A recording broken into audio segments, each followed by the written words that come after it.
Good afternoon, everybody. I'm Kermit Whitfield, a member of the CMC Board of Trustees and Director of Communications for United Way of Central Ohio. Thank you all for coming today. Today we will discuss pending State House legislation and current policy matters that impact the lives of thousands of foster youth in Ohio who are currently cut off from benefits and support when they reach the age of 18. Our speakers today are Jonathan D. Thackeray, the Chief of the Division of Child and Family Advocacy at Nationwide Children's Hospital, Dorothy Palanda, State Representative for House District 86, Jamal Callahan, a former foster youth and consultant for the National Resource Center for Youth Development, and Mark Meekum, Executive Director of the Ohio Association of Child Caring Agencies. Mark will provide a summary of our topic today and host the discussion. Mark, the podium is yours. Let's welcome all of our speakers today.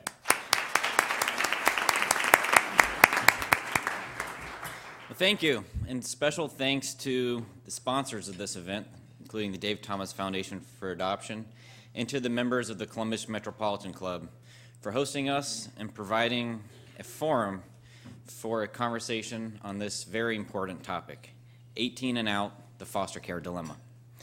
We are very glad to be with you today. So I represent a statewide coalition called Ohio Fostering Connections. We are a collaborative of experts in the fields of foster care and youth housing. Our coalition came together more than a year ago and now includes dozens of social service organizations, child welfare agencies, children's hospitals, foundations, and advocacy groups. Many of our partners are not only present on our panel today, but many are also here in the audience, and we are very grateful for your support to improve the outcomes of Ohio's foster youth. So let's start today's discussion with a question from the audience.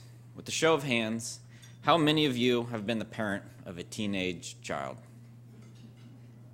All right. Now, for a moment, imagine telling your child when they were 18 that as soon as they graduated from high school, that it's time for them to leave your family's home, that they're no longer going to receive financial or emotional support, and that they are on their own to figure out how to find a job, how to find an apartment to move into, and how to face the real world. How would you feel as their parent? And how do you think they would feel? How many days do you think it would take before your kids experience homelessness or become victimized in the real world? Unfortunately, that is the situation, that is a reality for many of the 1,000 Ohio foster youth who every year age out of Ohio's child welfare system. They lose access to most of the supports that they need for growth and development. Ohio's foster children are among the most vulnerable kids in our society. And on any given day in Ohio, there's more than 11,000 of them living in foster care. They enter the foster care system through no fault of their own. They may be there because they have been physically or sexually abused, because they've been neglected, because they were abandoned or their parents were incarcerated, or because of a death of a parent. Fortunately, some are reunited with their families eventually. Some are adopted by new families. But sadly, about 1,000 of them linger in the system, and upon reaching age 18, age out of the system, some literally on their 18th birthday. Often, we find that these young adults may have no support system and no safety net. And while some fortunately achieve varying degrees of success, others fall down. In 2014, Ohio Fostering Connections conducted independent research and an analysis of the need for expanding supports for these young people when they age out of foster care. This study showed that these vulnerable youth, once cast adrift, face dire outcomes compared to children raised in traditional families. They're more likely to end up reliant on welfare and live in precarious housing, abuse alcohol and drugs, get arrested and jailed, drop out of high school, and have fragile social support networks. Here's a snapshot of Ohio's foster youth at age 19. 14% of them had a child. 12% were working full-time. 26% had already experienced homelessness within the last 2 years. 36% of them had experienced incarceration within the last 2 years, oftentimes for such crimes as stealing food. And 53% of them had not completed high school or received a GED. Those statistics are from Ohio during 2013. The kids that make up those statistics live in your communities, some of them not far from here. The crises that they face are real. Their outcomes impact all of us as taxpayers and members of their communities. The fact is that presently, aging out of foster care in Ohio puts those youth at risk. Today, we have the benefit of 3 very different perspectives on this issue. Each in their own way is working to improve the outcomes for this fragile population in our state. They have seen some of these devastating outcomes up close, whether that was during Representative Palanda's early years as a family law attorney, or through Dr. Thackeray's practice serving the health care needs of foster youth, or the genuine experience of Jamal, an advocate for foster youth and someone who aged out of Ohio's foster care system himself. Not only does he bring firsthand experience as a former foster youth, but also wisdom from the front lines as a professional trainer working to prepare Ohio's child welfare workforce to serve these young adults and prepare them to live independently. So let's start first with Dr. Thackeray. As a medical director of the Center for Family Safety and Healing at Nationwide Children's Hospital, you serve the special health care needs of foster youth. Can you share with us some of the behavioral and medical needs that are unique to this population and how they differ from youth from a typical family? Yeah, absolutely. Good afternoon. I think to understand the unique needs of foster youth, you really have to understand what they've experienced before they go into foster care. And you heard Mark reference, 70% of these kids end up in foster care because there's been abuse or neglect issues. And about 100% of them have experienced many adversities in their lifetime: poverty, exposure to violence in the home, community violence, parents with mental health issues. And there's this whole emerging field of science, right, about how the brain develops and responds to what we experience as kids. And the best example I can think of, if you take a child who's born blind, their brain learns very quickly. They don't need the parts of their brain that help them see and help them process vision. Those parts of the brain get pruned away. And the parts of the brain that help other senses like hearing, those parts of the brains get developed and become much more efficient. It's the same thing for children who are exposed to these adversities early on in their life. The parts of their brains that they don't need for supportive relationships and stability, those things get pruned away, and they learn instead to respond to all the bad things that are happening around them. It's a great short-term response, but when they become older, it results in all these issues for them. Their development is delayed. They have behavioral health problems. Studies estimate that 4 out of 5 kids who have been in the child welfare system at some point have significant behavioral health issues. It's much more common than children who are raised in traditional families. And then you put on top of that a whole host of medical issues. Children who are in foster care, they're more likely to have chronic medical issues. 1 out of 10 don't have a doctor. 1 out of 3 don't get immunizations. 1 out of 3 have some health need that's not met because they're just not getting the right care. And so there's all these behavioral health needs, there's all these medical needs, and then there's a bunch of system problems. We make the problem worse. There's limited access to services through Medicaid. There's no way for me as a doctor to be able to know what other doctors are doing with these children around the state. There's lots of disruptions in care. If you're a child who's in a home, you might have a pediatrician, you might not, but you get placed into foster care, and all of a sudden you're taken away from that pediatrician, and you might be put with a new one. And then 3 months you go through foster care, and you might get moved to a different home, and all of a sudden you're with a third pediatrician. And that third pediatrician has no idea what pediatricians 1 and 2 were doing. And so medications get missed, medications get duplicated, surgeries get missed, vision. There's a whole host of problems that these children face, and there's a lot of things that we're doing that compound the issues. So. Thanks. Representative Palanda, you've spent nearly 30 years as an attorney practicing family law.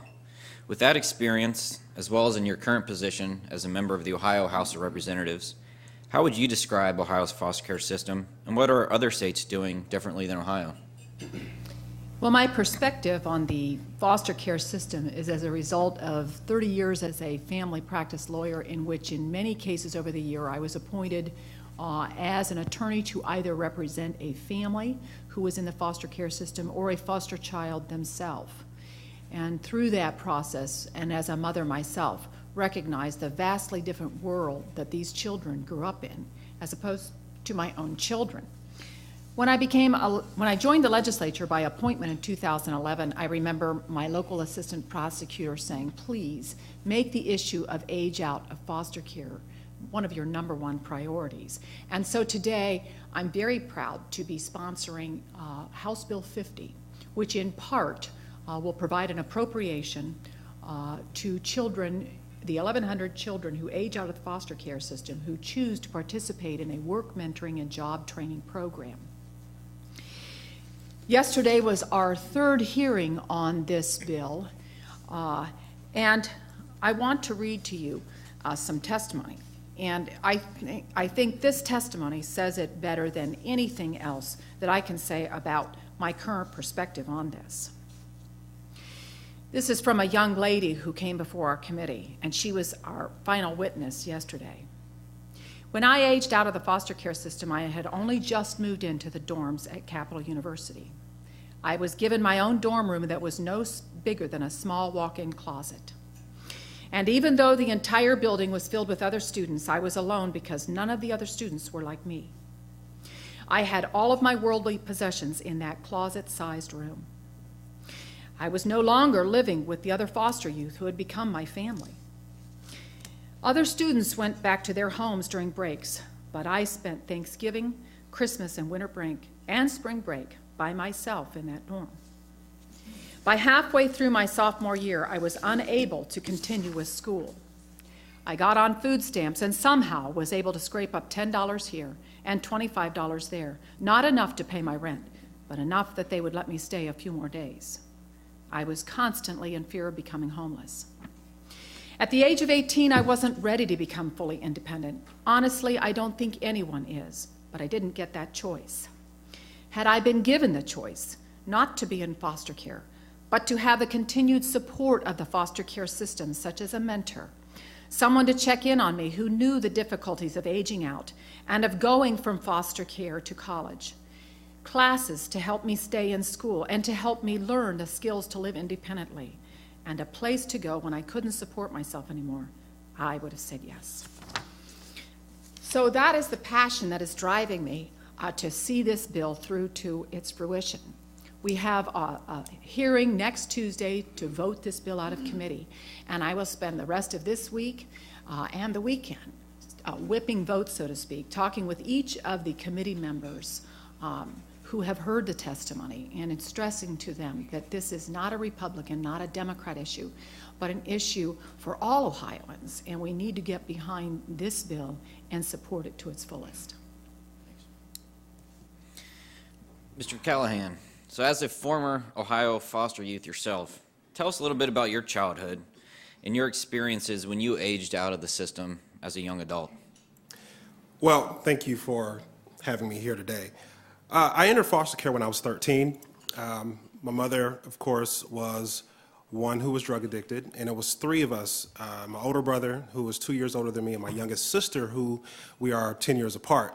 At 11, I was solely the sole caretaker of her, as my mom was strung out and not really there mentally.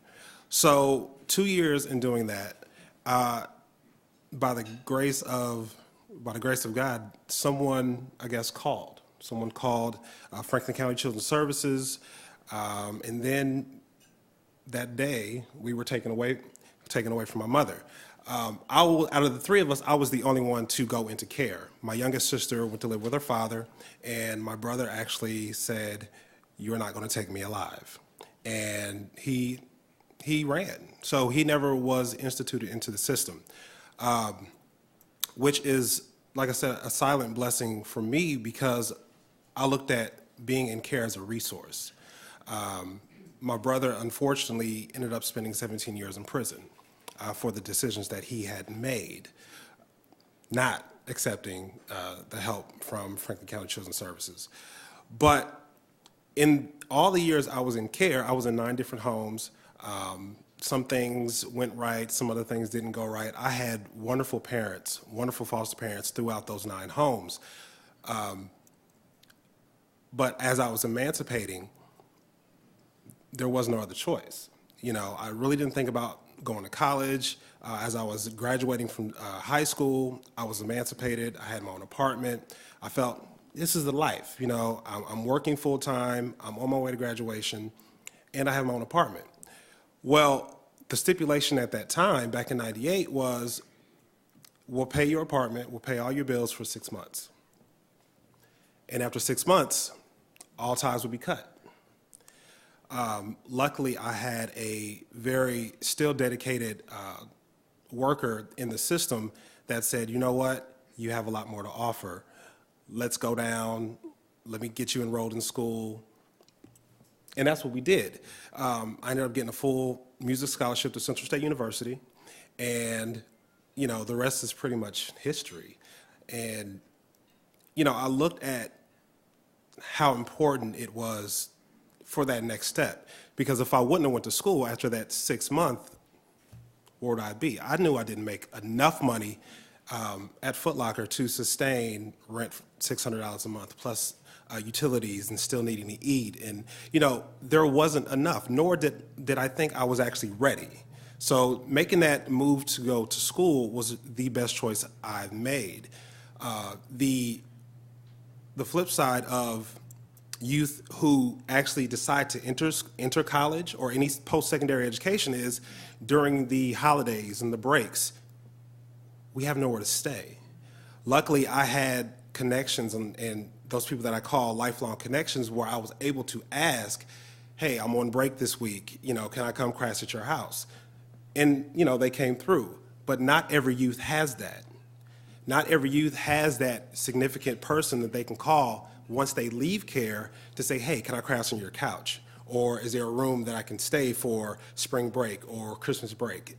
That's what they don't have. So extending foster care to 21 will only help that. You know, if we can have foster parents who are willing to take youth in up until 21 before they graduate from college, then that's less stress it would be on the youth, because without anywhere to stay, now you're worried about, I have to work to provide myself with an apartment during those breaks. I have to now dedicate my mind and my body towards working and coming up with money to pay for those bills rather than focus on my studies. And I was thankful that I had those people that I could call on and have a place to not worry as much about that. But there are so many more youth that have that to worry about, that fail at post-secondary education because of those extra worries. And I was thankful enough to get through. I was thankful that, again, I had those connections. But if I didn't, where would I be standing? Where would I be sitting?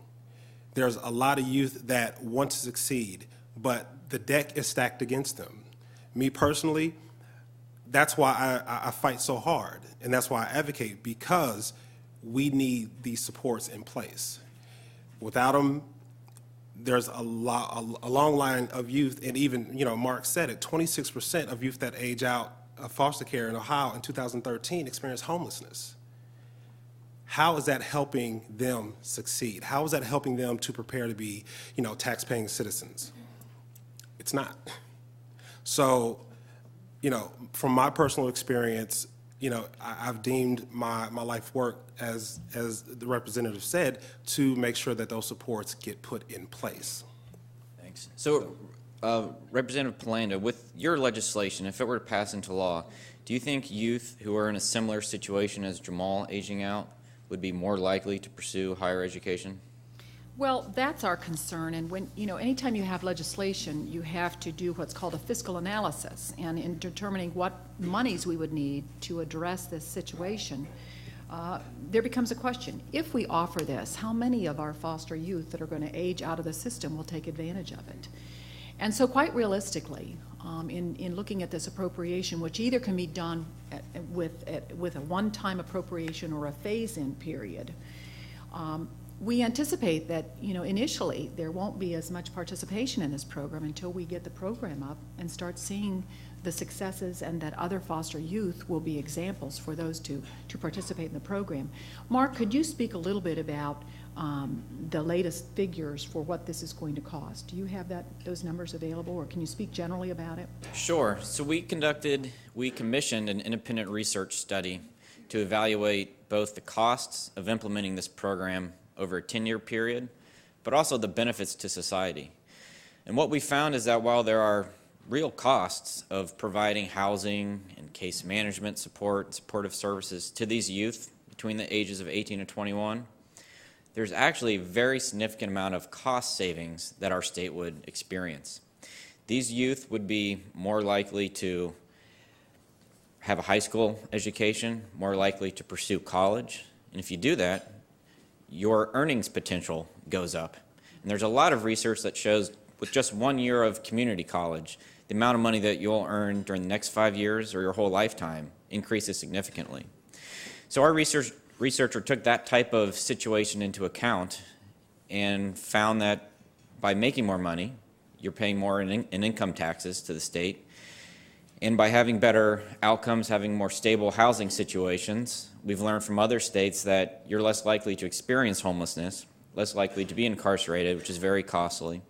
So when we compared all of the costs for serving these youth for 3 more years in the right way, with all the benefits to Ohio, what we actually found is over a 10-year period, Ohio will actually have a net gain in terms of the total cost of the program. We'll be making money by having these youth have better outcomes. One significant study from the Annie E. Casey Foundation showed that the greatest cost to any state for these youth is to do nothing different. And if we have 26% of our youth experience homelessness after they age out, there's a lot of cost associated with that. In this particular foundation study, identified a total cost of $300,000 to society for each youth who ages out without these kinds of supports. So there are clear costs to the program, but there are also clear benefits to the program as well. So as the chief sponsor of House Bill 50, Representative Palanda, can you tell us about how this bill fits into the priorities of this new General Assembly? Well, initially, I was so pleased at the governor's inaugural address when he issued his talking points before and after the address, and right there in his talking points was a statement that one of his priorities was to focus on youth ages 16 to 24. That was the impetus for me to follow up with him and say, Governor, I could not be more pleased with your priorities because these are ours.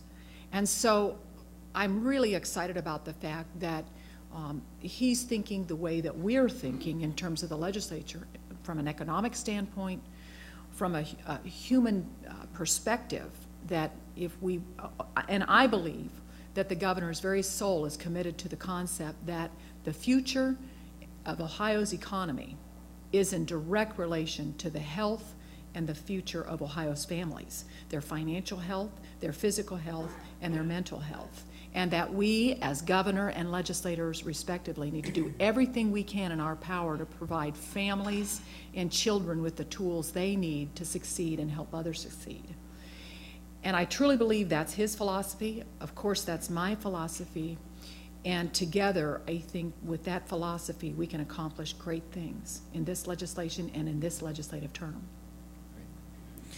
Dr. Thackeray, Nationwide Children's Hospital has signed on as a supporter of the Ohio Fostering Connections Initiative. What role do you feel that children's hospitals should play in supporting foster youth after 18?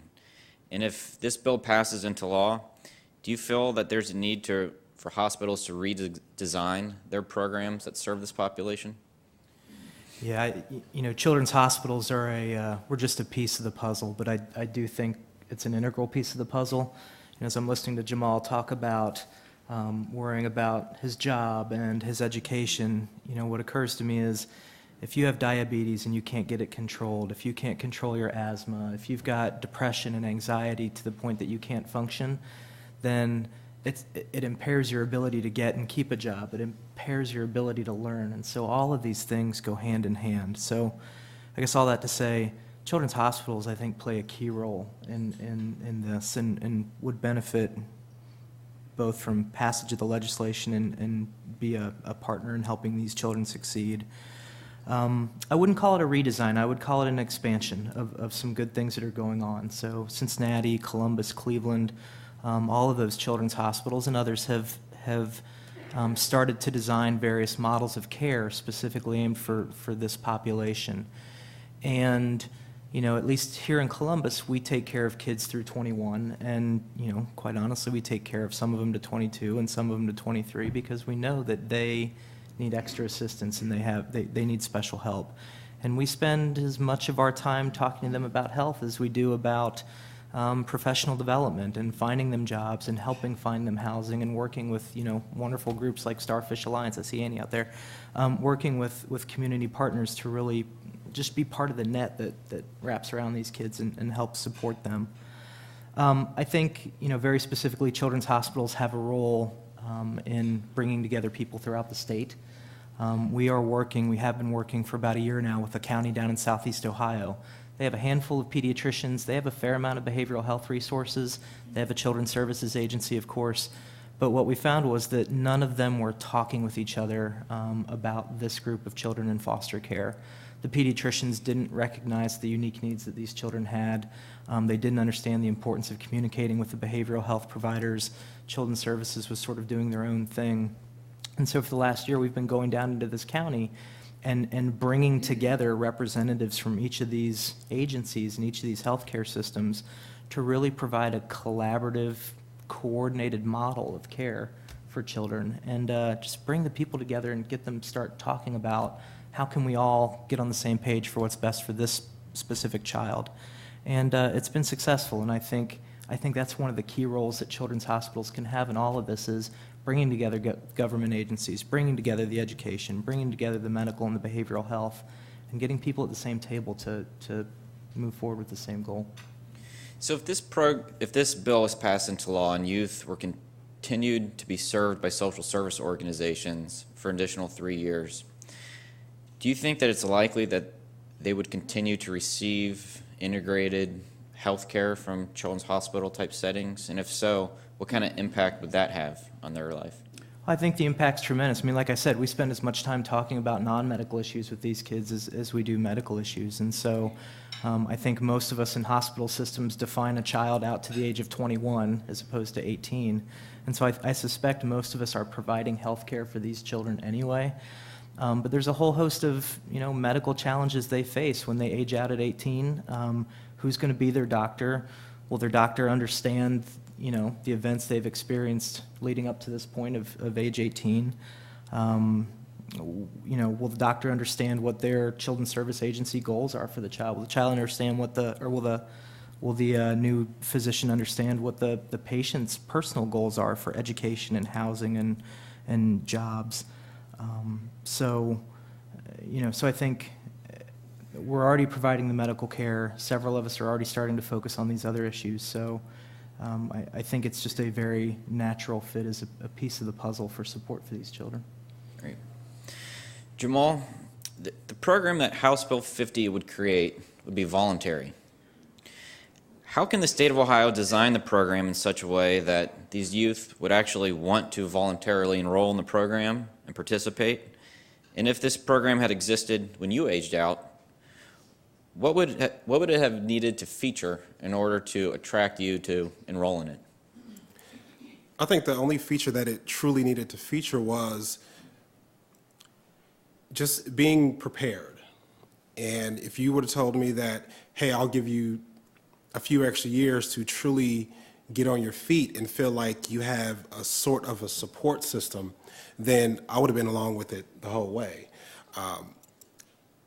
Just speaking candidly with a lot of my peers, even some who I've, left the system with, it's always been about the support and having the full support of not only the agency, but more or less the foster parents, and knowing that at 18 it's not over.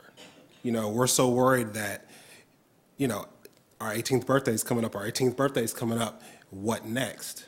And sometimes not knowing what's next is the biggest fear of them all.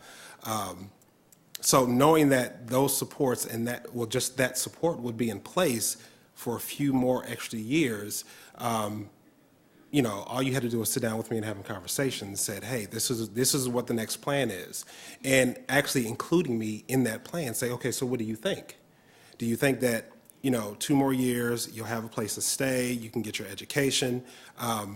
Yeah, I would have went along with it 100% and not even, batted an eye. So when it boils down to just preparation, if I knew that I was going to have that overall preparation, yeah, I would have stayed.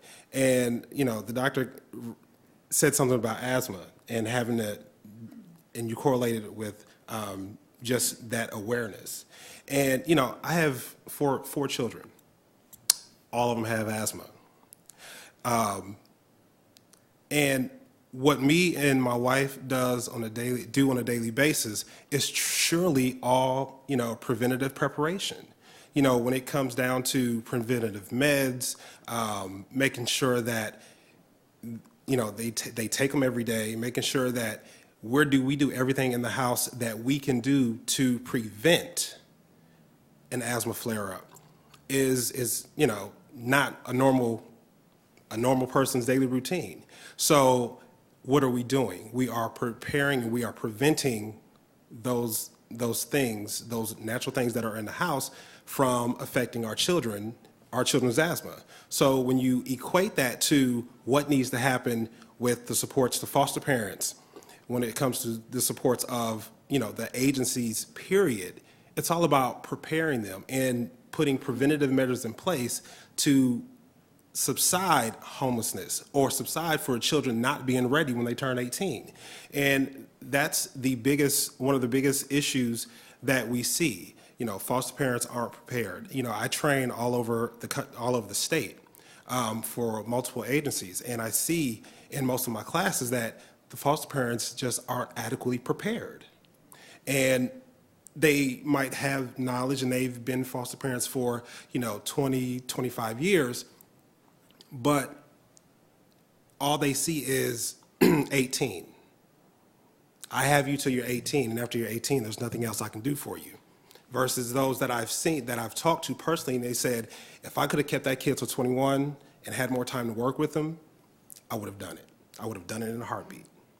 And I've heard the horror stories from foster parents saying, this child is not doing as well as we wanted them to do because they didn't have the supports.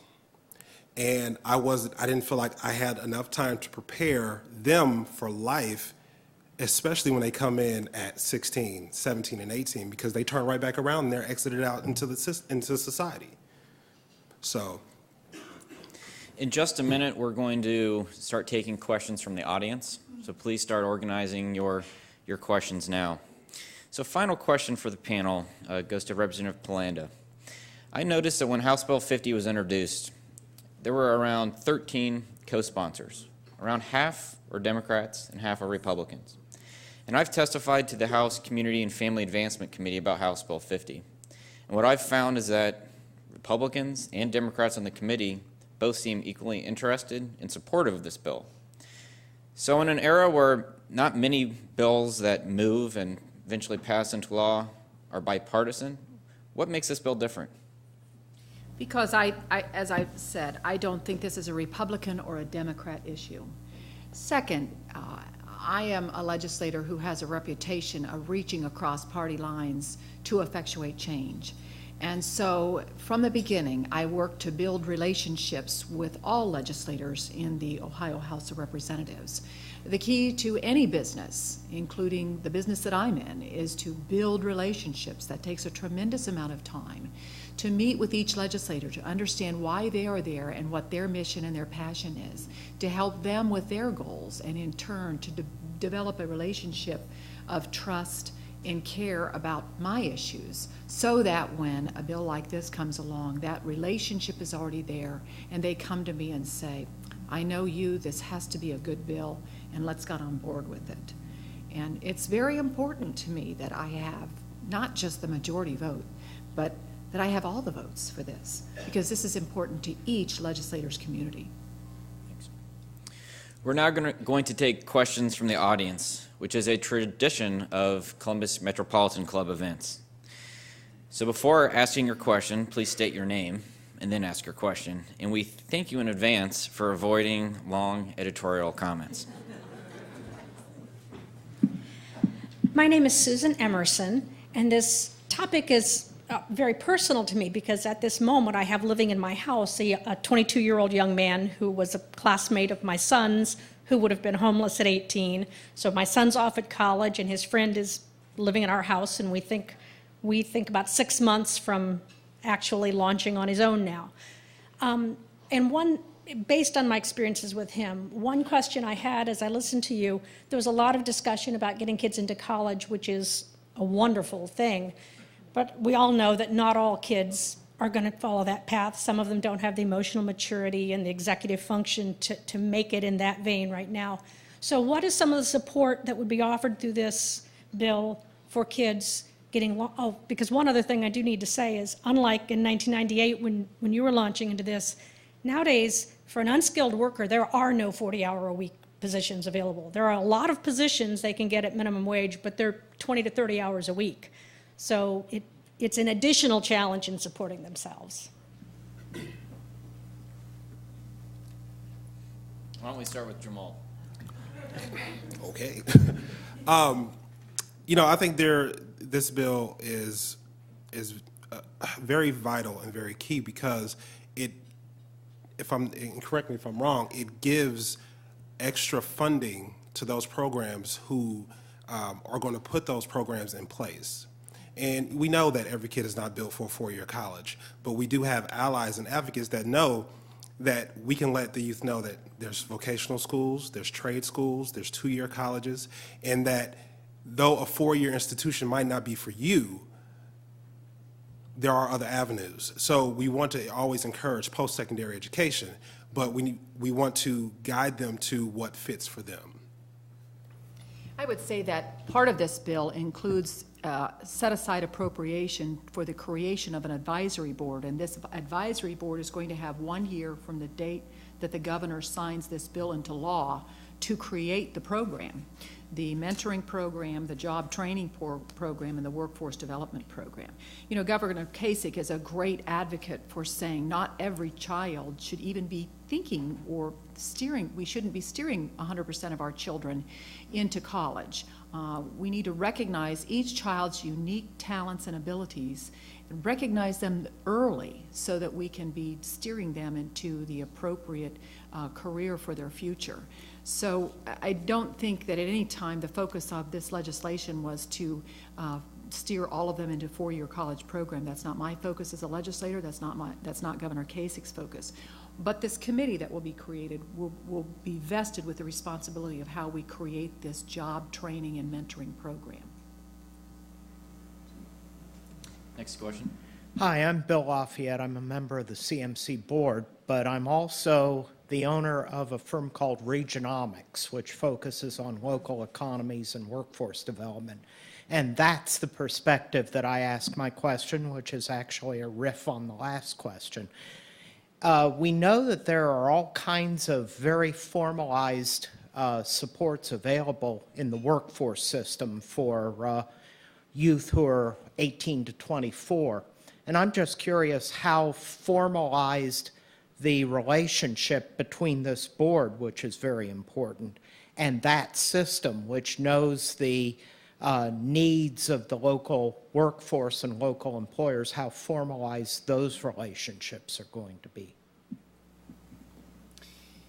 Again, one of the most important points of this bill is that we need to give this advisory committee a year to figure out how we're going to launch this program for our first group of youth that are going to graduate and be a part of this. And certainly the relationships that exist now will be a critical part of this advisory board's link to the communities and to the other agencies that are already working on these programs. You know, I want to follow up on something that Jamal said. The key to the success of this program is to begin talking early with these youth. We're not going to start talking about this program at 18. We want to start talking about this program with youth as early as possible. Number one, to reduce the stress of that horrible day when they turn 18 and they're out the door, but also to get them thinking about what they would like to do, that there's going to be someone there after 18, that there's going to be not only job training, but also mentoring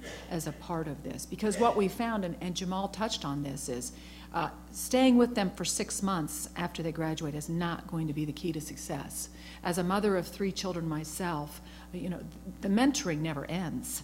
The support never ends. And so more than the job training perhaps, is the idea that there's somebody there always for these children. I'd like to add that one of the things that I've learned during this past year is how many agencies already exist in Ohio that serve young adults in career training programs and supportive housing programs who are now learning about House Bill 50 and are thinking, maybe our program is already designed to be successful for serving these kinds of youth. So I think one of our challenges is to find where the expertise already is and have them at the table to help design this new state program. Next question. My name is Becky Westerfelt, and I'm from one of those programs, Huckleberry House. And we work with kids who have transition age youth who have aged out, but we also work with kids who have been put out. They maybe have done a fair amount of time in foster care, but they didn't get to 18, and so they didn't age out. And my question is twofold. One is, have you considered broadening the population that would benefit from your advocacy in general? And the second piece has more to do with policy in general. Whether you've aged out or you were put out, you ended up homeless on your 18th birthday. There are a number of policies in the adult system that artificially create barriers, such as to the adult housing services and to mental health services and to health care.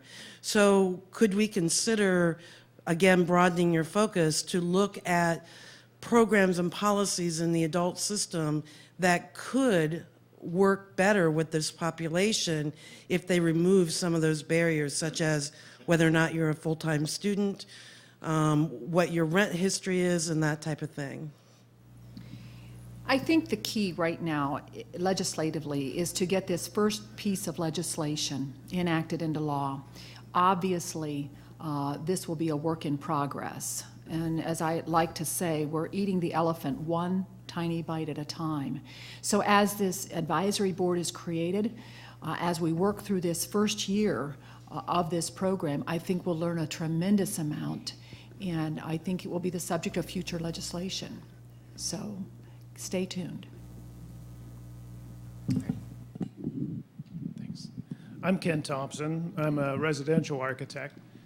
And first of all, it's great to see government just doing something about a problem that seems so easily fixable.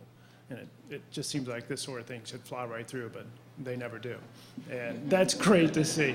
My question is really a practical one, or what seems like a simple one that would help this process is there a network that folks, like so many of the people in this room, could volunteer to host these folks over a college break, a holiday, something like that, it's just a very simple thing that I know my wife and I would love to do. So.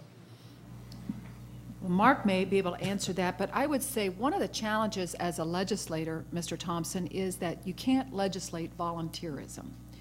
We don't want to legislate volunteerism. We encourage it, and we know that there are many counties that already have programs in place, but I feel strongly that we should not be over-regulating and over-legislating some of these volunteer efforts to enhance what's already in statute and what's already in law. Mark, do you want to speak a little bit more about that? That's an extremely important question. There are some agencies in Ohio that have mentorship programs that match caring adults like yourself to youth who are aging out of care and need a supportive person in their life. I believe Franklin County Children's Services and Starfish Alliance are two here in Columbus that do such a thing. In fact, my own mother is a mentor in Hamilton County, in Cincinnati area, for 2 youth who are both siblings and preparing to age out of care. And she plans to continue to be a mentor for them after they age out. I think this is one of the most critical challenges that we're going to have during this 1-year planning period that Representative Pallanda mentioned, because what we've found is what youth say they need the most when they age out is someone who cares about them, who has expertise in the real world, and that will always be there. So this is going to be something that we hopefully can build into this new statewide program. Hi, I'm Debbie Rosenthal, but I'm asking a question, excuse me, on behalf of Emmett Kelly, who is at our satellite location. His question is, why is 21 the cutoff? Can it be a floating determination? When insurance coverage often goes through 25, could this legislation also be expanded? This legislation, this House Bill 50 will not. You know, it's always such a strategy to decide how are you going to get a bill passed? What are the things that are going to get the most of the people on board? And the process of sponsoring a bill is a daily, hourly process of listening to 99 representatives with their perspective on it and deciding what is the thing that we can get most of the people on board with. I understand totally, again, with my own children, that certainly their needs don't end at 21. But in terms of getting most of the people on board with their respective interests and their respective interest and districts, we felt that for this first piece of legislation, 21 should be a realistic goal that we could get most legislators on board with. Understand that at this point in time, I do not have all of our legislators on board with this legislation. And it's going to be a challenge. Even with what we believe here today is so important and so critical. You have 99 perspectives on this. I believe we have time for one final question. Well, this will be real quick, and it's not really a question. I'm a proud board member at Starfish Alliance. I own a company called Clean Turn, which is a social enterprise, and we focus on providing employment for individuals returning from incarceration. We actually hire individuals who have high challenges to employment. Friday, we have an interview. If you know an individual that's transitioning out of foster care that wants to work in the trades, I'd encourage you to reach out to me because we're hiring, and we want to see individuals get an opportunity in the trades, and that's our focus. Thank you. Thank you. And now we will go to our final question.